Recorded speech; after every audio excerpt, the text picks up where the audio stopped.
Ibrahim Traoré's gold gamble is starting to pay off.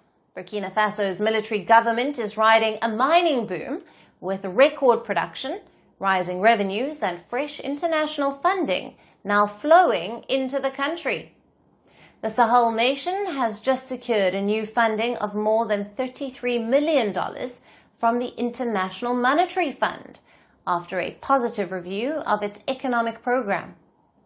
On paper, that number is modest, but in global finance terms, the approval acts as a signal that Burkina Faso's economy still meets international standards despite an ongoing security crisis.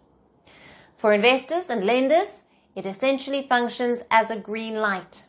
And the engine behind that confidence is gold.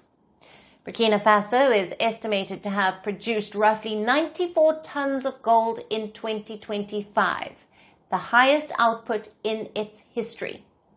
Combined with strong global prices, this gold rush has reportedly paid the country's bills and eased pressure on the national budget. Now, economic growth has held steady as well. After expanding 4.8% in 2024, the economy is estimated to have grown about 5% in 2025. Now, that resilience stands out for a country currently sitting at the top of the Global Terrorism Index. Economists say the government's approach follows a simple three-part stabilisation plan. First, authorities tightened revenue collection from mining sector, sharply reducing the fiscal deficit within a single year. Second, inflation cooled, with prices stabilizing enough to ease pressure on households.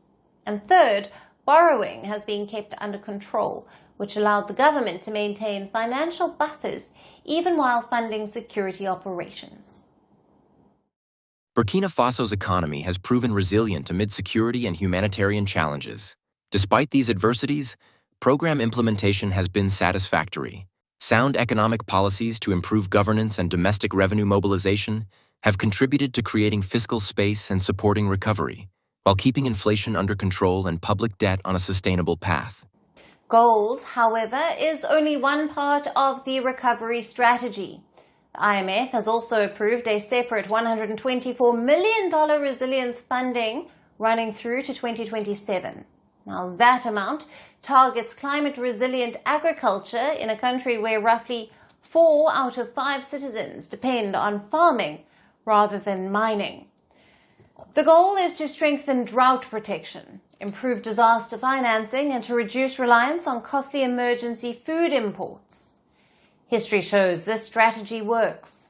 Past IMF support has helped Burkina Faso clear domestic debt and stabilize supply chains during earlier food shocks like the one during the Sahelian drought in 2012. But the IMF says major risks remain. While gold revenues are rising, officials warn the mining system still needs tighter oversight.